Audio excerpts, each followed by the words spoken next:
và đó bắt Bruno nó sau lấy cho nó muốn miền Eric Anderson này từ bạn lớn đi khỏi mà miền Casemiro từ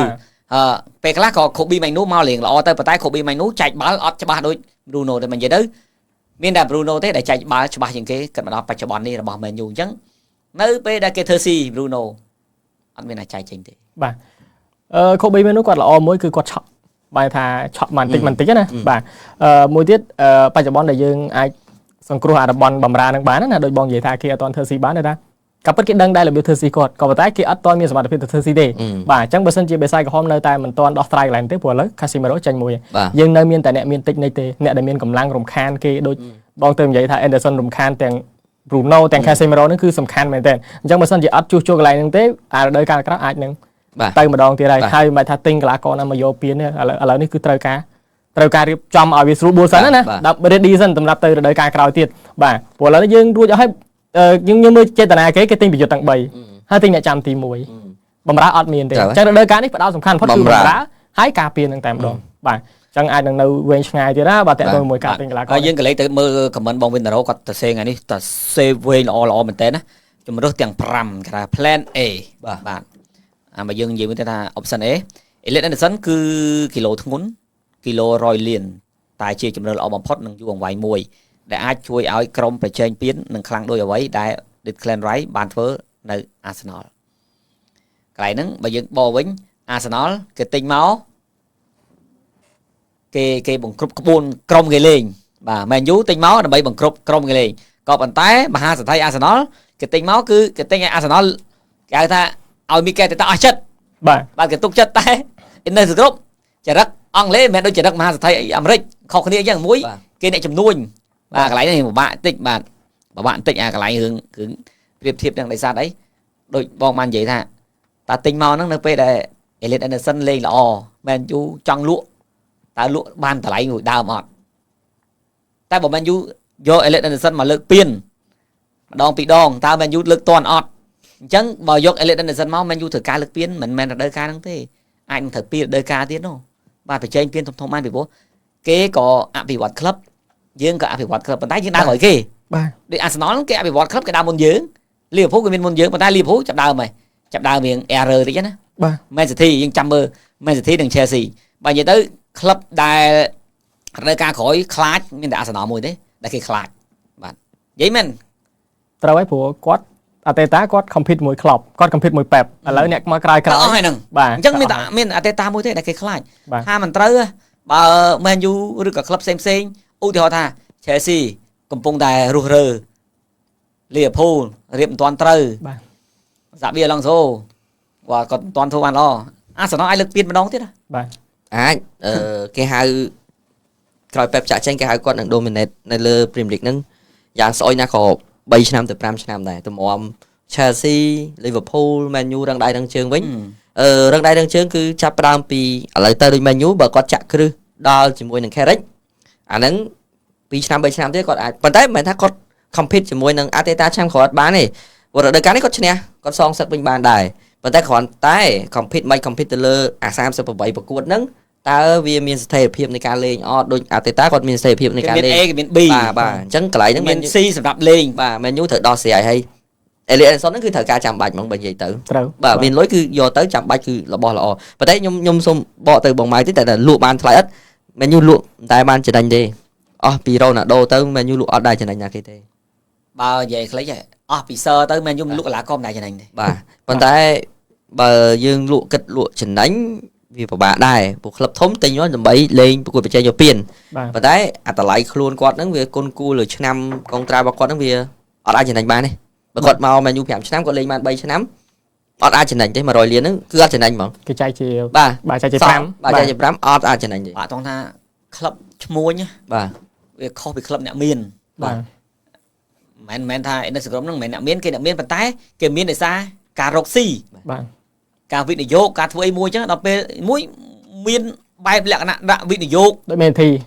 City មានតែលុយតម្លាក់ឲ្យបាទលុយតម្លាក់ដូច Chelsea គេមានលុយប្រេងមហាសេដ្ឋីប្រេងដូច Newcastle បាទអញ្ចឹងអាហ្នឹងក្លឹបអ្នកមានហ្មងចាយលក់ស្ដាយប៉ុន្តែ Man U តម្រាំតែខ្លាច Instagram ក៏កើតដល់ប៉ុណ្្នឹងរស់ស៊ីតាំងពីក3កឆ្នាំអញ្ចឹងគេខ្លាចអាហ្នឹងគេមានគេ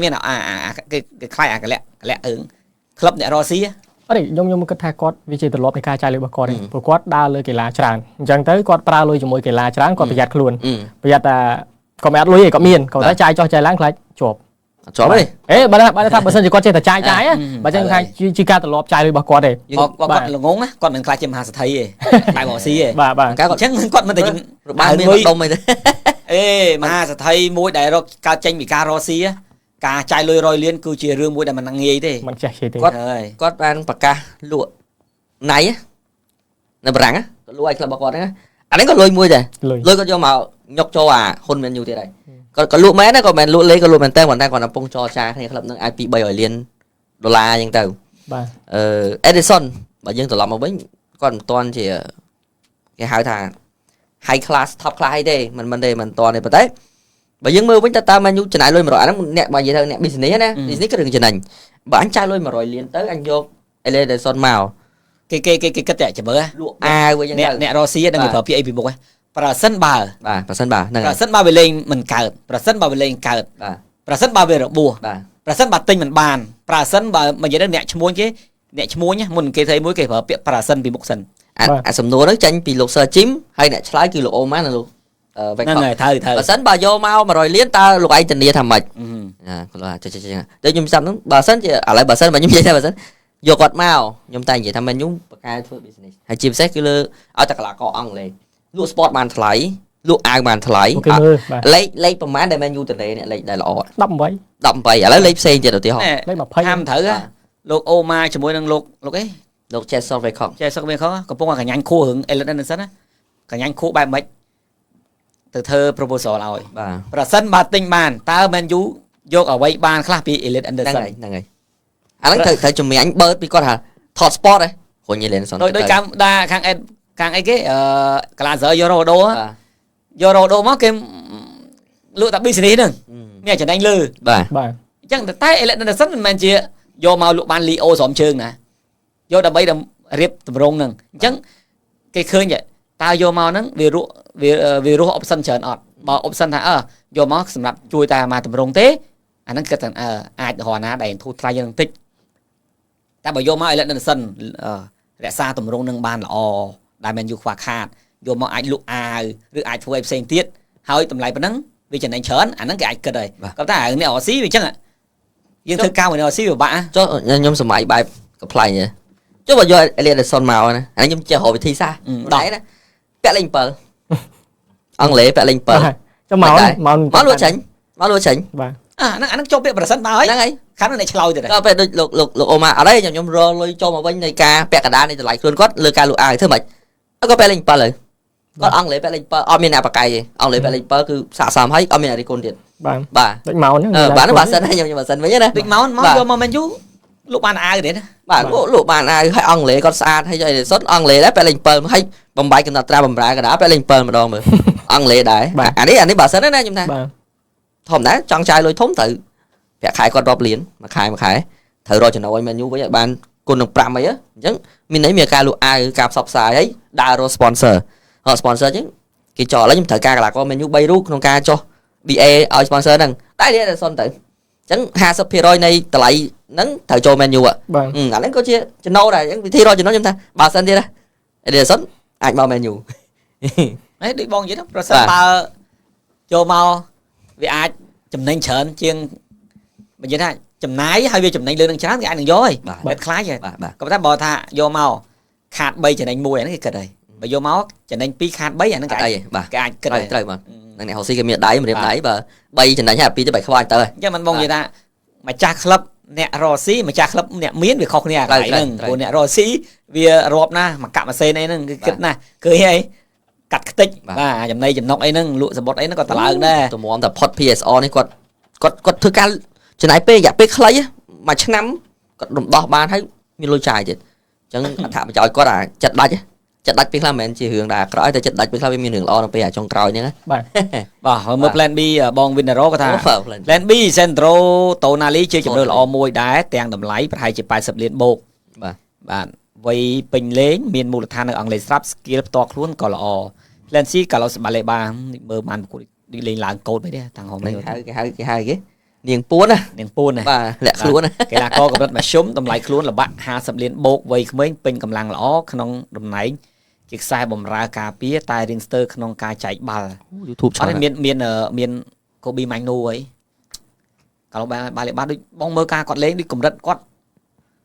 បើថាមើល Elite Anderson មើលតូណាលីដូចរៀងលើ អញ្ចឹងបាទខ្ញុំនិយាយតាំងពីដើមថាចេះទំនោរនៃអ្នកចូលចិត្តកីឡាករនិងទំនោររបស់គ្រូដែលត្រូវការកីឡាករដូចបងគាត់តូណាលីល្អប៉ុន្តែ បើមែនយូបានតូណាលីបាន Elite Anderson យកបាល់លេបាមកវាអត់ខុសដូចសើយកប៉ាក់ជីសុងមកអញ្ចឹង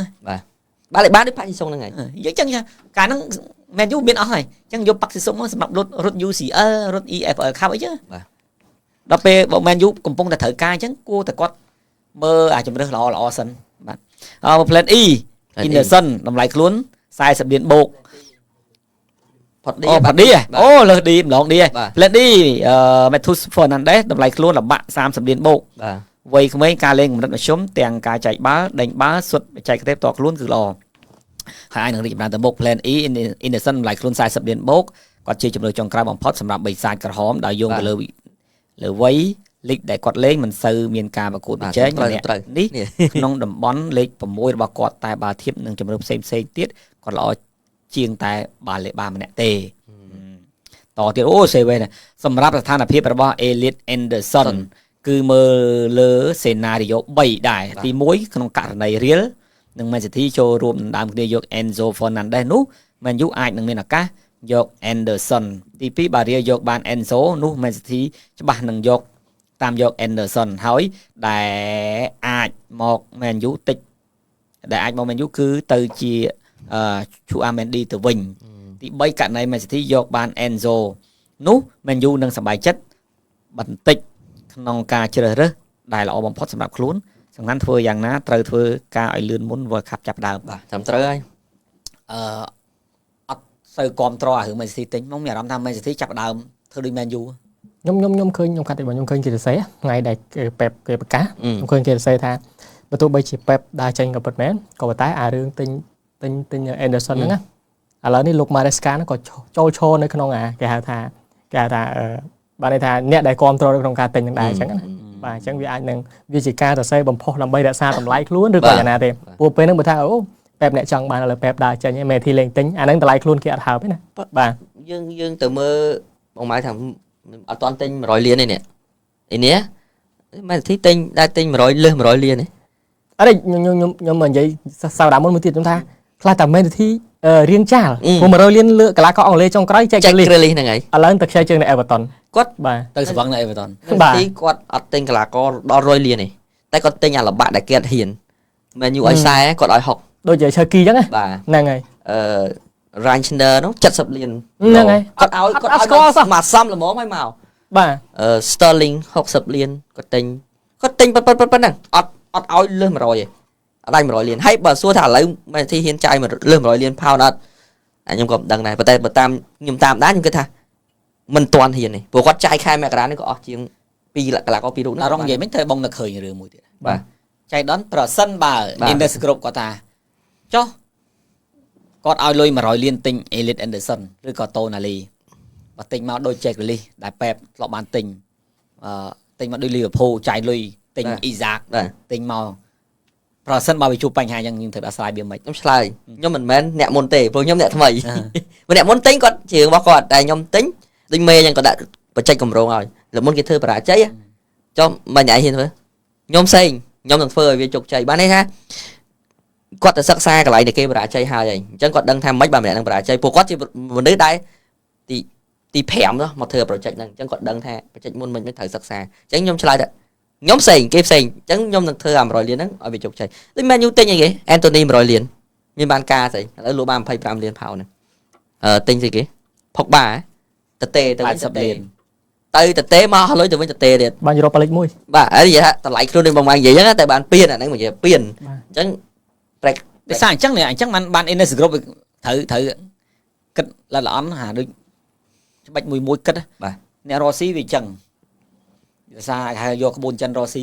បើគាត់ចាយលុយមែនពេលហ្នឹងគាត់ទិញអាបាលេបាតាំងពីទិញ Sesco ហើយទិញលេមែនហើយទិញតាមក្តៅបាទតែគាត់អត់ឲ្យគាត់អូកាឡាអូហើយគាត់ចិត្តតិចគាត់ចាំថាដល់កាលនេះគាត់ទិញហើយទិញឲ្យតម្លៃខ្លួនថោកហើយ អត់ឲ្យមកទាំងសប្បាយចិត្តក្លឹបក៏សប្បាយចិត្តកីឡាករក៏សប្បាយចិត្តម្នាក់ Brighton ត្រូវតែព្រមលក់ឲ្យគាត់ដោយគ្មានពាក្យអ្វីទាំងអស់ ហ្នឹងហើយឥឡូវធ្លាក់ថ្លៃមែន បាទធ្លាក់មែនហើយ យើងចាំតែមើល នាង ថា ពួនខ្ញុំថាគាត់នាងពួន មែនយូទៅមានតែចាំអារ៉ាមយកកីឡាករនៅខាង Sporting Benfica ណាមកទៀតអត់បើមែនយូផ្សារភ្ជាប់ឬក៏ជីកយន្តហោះទៅអានឹងហើយយុទ្ធសាស្ត្របំភាន់ភ្នែកហើយ ស្គាល់ហើយម៉ាក់ស៊ីអារ៉ូ Maxi Arojo ណា60លានផោនណា អេឲ្យច្បាស់កាតពិបាកទេយើងគេរៀបសេណារីយ៉ូដូចលខោនហ្នឹងណា បាទ អញជីកយន្តហោះទៅឲ្យលួចថតមកបោះឃើញទេដល់នោះបាយធ្លាយណាដើរចូលស្ថាចូលកន្លែងផឹកកាហ្វេណាមួយទៅ ចូលកន្លែងផឹកកាហ្វេដែល ភ្នាក់ងារ Sporting តែទៅហើយ តែចូលស្អីគេសេដែរហើយ អញ្ចឹងអាហ្នឹងបានវាបំភាន់ បាទ ទៅរៀបអាសេណារីយ៉ូអញ្ចឹង ដូចមែនតើ ហ្នឹងសម្ដែងថាដូចមែនតើអញ្ចឹងដូចអាការដែរអីគេទៅជីយន្តហោះទៅលោកសាជីមជីយន្តហោះទៅជួបសាវីនៅអេស្ប៉ាញទៅជីទៅអេស្ប៉ាញតែគាត់ទៅលេងអីទៅរត់អី បាទ ជីកង់ហ៎ បាទ អេកាំងទៅជីកង់អាចទៅផ្សារភ្ជាប់មួយសាវីហើយបាទហេព័ត៌មានបាក់ចកេះចូលឡើងនោះ រ៉ាប៊ីណាម៉ារីន វាមានអាកន្លែងហ្នឹងដែរអញ្ចឹង មានហើយចេតនាដូចដងអញ្ចឹងNottingham Forest លក់គឺចង់បានលុយអត់មានចង់បានអីអញ្ចឹងភ័យនេះថៃជួយ Man U គេឲ្យអញមានអ្នកអញ្ចឹងចេះមានតែ Man U និង Man City ទេដែលមានលុយទិញចុះបើពីររូបហ្នឹងមិនចាប់អារម្មណ៍តើអ្នកណាមានលុយទិញ Ederson ហ្នឹងត្រូវអត់អញ្ចឹងគាត់ត្រូវទុក Ederson មួយឆ្នាំទៀតអស់ប្រាក់ខែកុងត្រាកាន់តែទាបតម្លៃកាន់តែធ្លាក់ឆ្នាំក្រោយមិនប្រកាសថាពួកហ្នឹងមកទិញអត់ចុះបើឆ្នាំក្រោយ Ederson បាក់ជើងលេងកើតមិនបោះលុយ100លានចោលឥឡូវសំណួរសួរទៀតព្រោះមហាស័យគាត់ក៏អ្នក business ដែរNottingham Forest ម្ចាស់ក្លឹបគាត់ណាបាទអញ្ចឹងវាមាននៅអាច្រកហ្នឹងដែរអញ្ចឹងអាការសម្ដែងរបស់ Man U ហ្នឹងពិតជាកើតឡើងច្រើនលើកយ៉ាងសារហើយដូចអ៊ីតាលីស្អី Ederson នេះអូ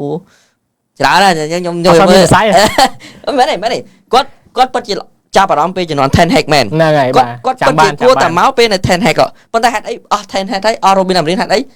ហើយCarrick មកគេដូរក្បាលម៉ាស៊ីនតាំងពីជំនាន់ Amorim មកណា សូម្បីខែមករាក៏លេខឈ្មោះគាត់ដែរ អញ្ចឹងវាជាគម្រោងចាស់របស់គ្រូចាស់ថ្នាក់នាំចាស់អានេះថ្នាក់នាំថ្មីហើយផ្សារភ្ជាប់មកដែរហេតុអីមិនគេផ្សារភ្ជាប់ Man U ដូចខ្ញុំនិយាយកីឡាករគឺ agent គឺ offer ទៅគេហើយព្រោះគាត់សល់កុងត្រាតិចអញ្ចឹងគឺត្រូវធ្វើការយ៉ាងម៉េចឲ្យគាត់ចេញទៅ sport អត្តឡង់តានោះគឺបានលុយចាយដែរមើលក្នុង comment YouTube វិញយើងធ្វើជាបាយកំណត់មួយទៀត បាយទៀតតោះ បាយទៀត បាយ គាត់ថា Man U មិនចាយលុយ100លានលើកីឡាករម្នាក់ទេមែនវាអាចដែរ អាច បាទ អាហ្នឹងចូលលក្ខណៈប្រសិនបើបើយើងយក100លានទៅទិញ2នាក់ឧទាហរណ៍ Anderson ឬក៏ Tonali ឬក៏ Baleba បូកជាមួយនឹង Tonali ឬក៏ Baleba បូកជាមួយនឹង Anderson បាទចំណេញអត់ចំណេញទៅឲ្យទួច បាទ2 1បាទ2 1ដូចនិយាយជួអាមានលក្ខខណ្ឌយ៉ាងណាព្រោះបងប្អូននៅ comment YouTube តំណងគាត់និយាយមកតំណង ដូចឥឡូវបើសិនឥឡូវយើងសួរចិត្តអ្នកគ្រប់គ្រងឲ្យស្ងប់ចឹងណាអ្នកស្លាញ់ Ederson ថាថ្លៃក៏យកចុះឧទាហរណ៍ថាបើយក Ederson មិនបានយក Aurelien Tchouameni បានអត់សមអត់អញយកមកលេងបានអត់70លានយូរ៉ូឯងបានហើយតាំងកុងត្រាតាំងអាយុយកមកបានតែ70លានហ្នឹងរៀននៅចំណេញទៀតតែប៉ិតរៀនលក់លើសអាតម្លៃទីផ្សារបាត់ហើយ70លានហ្នឹងបើគុណគូកុងត្រាគាត់ទៅអាហ្នឹងដូចខ្ញុំនិយាយ70លានយកបាល់លេខ50លានអស់តែ120បាន2នាក់ពួកតាន់ទៀតឬក៏យក Tonali 80លាន70លាន150នោះម្នាក់ឯង115ឬក៏ចំណាយ150លានបាន3នាក់ បាទអាហ្នឹងមានកញ្ចប់ទៅបែបចឹងដែរ មានកញ្ចប់អត់ទេវាអាចចេញមកច្រើននៅពេលដែលបងប្អូនគាត់ខមមិនយើងចាំមើលតំណងរបស់គាត់ដែរបាទអញ្ចឹងអរគុណបាទបងប្អូនខមមិនមែនខ្ញុំអត់មើលខ្ញុំមើលដែរតែខ្ញុំមើលតំណងខ្ញុំលើកយកមកនិយាយអញ្ចឹងណាក្នុង YouTube យូរច្រើនប៉ុន្តែខមមិនពេញមែនអូមកយូរច្រើនណា YouTube មិញបាទ ចិត្ត400ប៉ុន្តែគឺខមមិនដាក់បងគេចាំដាក់ស្ដាប់គេចាំដាក់ការស្ដាប់ គេបានតែមិនដឹង អូបាទបងចាំមើលខមមិនចង់កាំងហ៎ព្រោះខមមិនអត់ដល់20ខមមិនប៉ុណ្ណឹង បងវិនណារ៉ូមកខ្ញុំអានគាត់ទេបងគាត់ថាសម្រាប់គាត់គាត់ជឿថា Man City ឆ្នាំនេះនឹងបំបែកកុងធនាគារហើយ100លានម្ដងទៀត Man City បាទ Man City ដើម្បីទិញបម្រើកណ្ដាល ឥឡូវបបោដាក់ជោគកដោទៅ ហើយអាចចាប់ទៅខ្ញុំព្រោះគាត់ដល់យោងថា Rodri ថមថយអធិពលស្របរៀងកំពុងចាប់អារម្មណ៍ម្យ៉ាងជំរឿផ្សេងក្នុង SWOT បាទ Man City បច្ចុប្បន្នមិនទាន់មានអ្នកណាអាចគ្រប់គ្រងតំបន់កណ្ដាលទាំងស្រុងបានគ្រប់ប្រកួតទេអញ្ចឹងជំរឿ Man City មាន Anderson Enzo Valverde និង Tonali អញ្ចឹងនៅតែមកកង្វល់ហ្នឹង Man U Man City ប្រកួតប្រជែងនេះ Arsenal គេមានហើយ Liverpool គេមានហើយ Chelsea គេមានហើយអត់តែ Man U ទេ Man City គេមានដែរគាត់ថា Man City គេអត់ចង់ឲ្យធ្លាក់ដៃគេបន្តិចទេគេត្រូវរកអ្នកជំនួស Rodri នេះឲ្យបាន Rodri នេះខ្ញុំមើលទៅអាចនឹងចាក់ចេញទៅរៀលព្រោះតែញោមករៀលគឺគាត់ប្រកែអំណោចេតនាគាត់ខ្ញុំចំណាំមើលការប្រជែងគ្នាទិញកីឡាករ ប្រហែលដងហើយ បាទ អត់ឆ្នះមែនធីទេ អត់ទេ ឆ្នះតែទិញរ៉ូណូមួយទេ គេអាំងលុយ Haaland Grealish នឹងស្រឡាញ់ Man U ណា Chucky ហ្នឹងមិនស្រឡាញ់ទេ Chucky តែ Chucky ខ្ញុំចាប់បានបែកធ្លាយគាត់ពីតូចគាត់ fan Man U មែនតែខឹងត្រង់ថាយើងស៊ី6 5ហ្នឹងគាត់ខឹងហ្មង ពេលហ្នឹងដោយសារគាត់ Checky មក Man City ដោយសារ Kevin De Bruyne ចាក់ចាញ់ហើយ ហ្នឹងហើយ គាត់មកគាត់មានកន្លែងលេងតែគាត់មក Man U គាត់ជាប់ទើតែ Bruno ហ្នឹងគាត់ទៅឯកើត ណាមួយ Man U ឆ្នាំមុនអត់មានអីលេងទេ បាទ Man U បើនិយាយទៅអ្នកមក Man U មានតែបេះដូងទេយកមកបានហ៎ បាទ តែ Grealish ស្រឡាញ់ដែរតែអត់មកណា តែហ្នឹងខ្ញុំនិយាយមកផ្នែកទៀតហើយពង debate នេះ ហឹម គេថាបើប្រជែងគ្នាខ្ញុំនិយាយណាបើប្រជែងគ្នាកីឡាករស្រឡាញ់ដូចគ្នា Man U ចាញ់បោក Man City ហ្មងចាញ់បោកមិន Harry Maguire ប៊ីទៅ Man City ណា Man U ខ្លាចចាញ់គេថែមលុយមកព្រោះអីគាត់ថាចេះអញចាញ់គេរឿងទិញថ្លៃណាវ៉ាន់ដាច់គេទិញមកល្អថ្លៃទិញដែរតមកអត់រៀងសាន់ឆូមួយទៀត Man City មិនតាមសាន់ឆូមកវិញដែរល្អមិនហើប Man U ខ្លាចចាញ់គេទៅទៀតអញ្ចឹងគេថា Man City ឲ្យតែពេលធ្វើការរឿងជន់កីឡាករនេះ Man U គឺខ្លាច Man U ហ្មងពួកបោក Man U បានចាយលុយធំណា អាហ្នឹង Glazer Glazer មិនមែនជាឈ្មោះដូច Innes ទេ Glazer គឺជាអ្នកវិនិយោគបាទលក់ទឹកខ្ចីគេណោះ បាទតែ Innes Group គឺជាអ្នករកស៊ី បាទអញ្ចឹង Innes Group ប្រហែលជាអត់យកអាចិត្តក្តៅហ្នឹងទេអញ្ចឹងមុននឹងថាទិញសុំ5នាទីទៅអីផឹកកាហ្វេអង្គុយមើលមាត់សមុទ្រមួយផ្លែតត្រឡប់មកវិញទិញដឹងហើយបាទគេថាសុំពេលសម្រាប់ឲ្យគិតឲ្យបានមកចត់5នាទីសិនណាបាទបើកន្លះសិនជួយឯងអញមានលុយដែរអញ្ចឹងខ្ចីទៅគេសងអញ្ចឹងលក់ហ៊ុន Man U ទិញប៉ាំងហ្មងទៅបាទ វាអាចនឹងដូរគ្នាព្រោះឥឡូវលោកអូម៉ានឹងលោកអូម៉ាមិនមកពី Man City ហ្នឹងហើយអញ្ចឹងវាអាចនឹងផ្លាស់ប្ដូរហើយរឿងការសម្រេចចិត្តបាទទិញដូរកីឡាករហ្នឹង ហ្នឹងហើយស្ដាយបើ Man City យកតារើមកដឹកនាំល្អមើលហ្មងណា មែនតា បាទគេពងខ្លាចតារើមក Liverpool តែ Maresca ខ្ញុំគ្រប់គ្រង Maresca យូរបាទ Maresca ល្អ ដោយសារតាហ្នឹងគាត់កូនសិស្សតាប៉េប គាត់ចេះយកពៀនទៀត ហ្នឹងហើយ បាទ គាត់កូនសិស្សតាប៉េបអញ្ចឹង Man U ត្រូវទប់ទល់មួយខ្លាច្រើនណាAlonso ក៏កូនសិស្សតាប៉េប បាទ អតេតាកូនសិស្សសំណប់ឥឡូវ Maresca មួយទៀត បាទឥឡូវ Carrick កូនសិស្សគ្រូតាដែរ Carrick បាន Carrick មួយ បាទ Carrick នេះកាន់តែមើលកាន់តែឃើញលីសាឡុង លីសាឡុង គេថាធ្វើខ្លួនឲ្យជាតិទឹក គាត់ តម្រងអីក៏ចូលគាត់នៅទៅបើខ្ញុំមើលទៅចូលទៅដូចហួយចូលគាត់ឡងមកវិញចូលឲ្យតែមើលគាត់ឲ្យកាចហ្មងមិនកាចប៉ុន្តែមានល្បិចចេញកលនៅក្នុងហ្នឹងហើយសំណាគាត់អត្តចរិតគាត់បែបហ្នឹងគាត់យកអត្តចរិតគាត់ទៅប្រសាបទៅលើតម្រងកីឡាករលេងតម្រងមើលទៅបែបសាបស្លូតឈ្នះគេ ឥឡូវខ្ញុំចាំមើលគេច្រើនគ្រូដែលខ្លាំងសត្វតែបំរើចេញពីបំរើទាំងអស់ដូចមីកែអតេតាសាចេញពីបំរើហើយ បំរើទាំងអស់នេះ បាទបំរើ ក៏បំរើ Carrick រ៉ូនីទៅសើហ្មងអារឿងបំរើគាត់ទៅសើថា Carrick ជាមនុស្សដែលឆ្លាតវៃក្នុងការលេងអញ្ចឹងក៏គាត់គ្រប់គ្រងឲ្យដឹកនាំ Man U ដែរបាទតែគាត់អង់គ្លេសគ្នាគាត់កាន់ជើងគ្នាគាត់វា គាត់ធ្វើការនៅ Man U បាទឥឡូវដូចគេចុះ MOU មួយ Man U ហើយឥឡូវគាត់មានតួនាទីជាអ្នកសម្ភាស Carrick ផ្ទាល់អីទៀតបាទ ហ្មងហើយកុំចេះតែដាក់ ឲ្យអូ Rio Ferdinand ខឹងងាប់ហីបាទ Ferdinand គាត់មាន show អីចឹង បាទដើមមុនហើយចាប់រ៉ូនីមួយឲ្យជាប់កុំឲ្យនិយាយចពេតចពោច្រើនពេកក៏ល្អដែរបាទទុកតែ100 ខៀន អញ្ចឹង Ferdinand បរៀនកពើចេះហែទឹក បាទគាត់ដេកឥឡូវចេះហែទឹក ចាំ Ferdinand សុកឲ្យរ៉ូនីធ្វើសូរ៉ូនីឆ្លាប់បាយឲ្យស្លាប់ជាប់មួយ Man U Ferdinand គេបងប្អូនគ្នាតើចាញ់គ្នាតើ តែកម្រងឆ្នាំមុនគាត់ដើរប្រមូល legend មកបាទតែដូចត្រូវគ្នាណាអត់ត្រូវតែ Neville Hempel ឥឡូវគេមើល Ferdinand ធ្វើសូនឹង U មិនបាន Ferdinand មិនអាចស្លាប់ជាប់ជាមួយ Man U បាន បាទអត់ទេគាត់ទៅជាមួយ BT Sport របស់គាត់បាទអាចអញ្ចឹងហ្មងចង់ឲ្យ BT ក៏ដោយ Man U ល្បីជាងតែស្លាប់ជាប់មួយ Man U វាបានចំណេញជាងទោះបីជាឥឡូវថា free ឲ្យ Man U ក៏ប៉ុន្តែ Ronnie គាត់បាន image ពី Man U មកវិញបាទតែសាក់មួយ Man U មួយឆ្នាំមើល Ronnie មើលអាចជួយឲ្យ Man U បានអញ្ចឹងណាវាមានដែរនៅលេង Ronnie អង្គុយពីសើចុំយ៉ាបាទ Ferdinand គាត់ free គាត់ទៅណាក៏បានទៅបុគ្គលិកសភាពបុគ្គលិកមានស្អីបាទអត់អស់លុយទៀតហ៎អាហ្នឹងយើងមើលមិនឃើញណាបាទឃើញទេបាទចឹងអរគុណច្រើនបងប្អូនបាទយើងឡាយ1ម៉ោងហើយបាទយើងអស់ពេលទៅចែកគ្នាបកកាយគ្នាហើយចឹងក្រោយយ៉ាងដាក់ជួកកដោលហ៎ឥឡូវតទៅបងវិនរ៉ូមិញកថាគេគាត់ថាមែនទីនឹងចាយលុយម្ដងទៀតចាយលុយម្ដងទៀតហើយបងហ៊ានជួកកដោលអត់មើលខមមិនមើលជួកកដោលហ៊ានអត់ជុំចិនហ្នឹងបាទថាអត់បាទនឹងថាអត់គាត់ថា deal no deal បាទ deal no deal ខាងនេះ no deal បាទអត់ហ៊ានទេមើលទៅអត់ហ៊ានទេតន់សាយធំពេកជួកកដោយើងបានហូបជុំគ្នាយើងក្រុមជួកកដោមិនបានហូបជុំគ្នា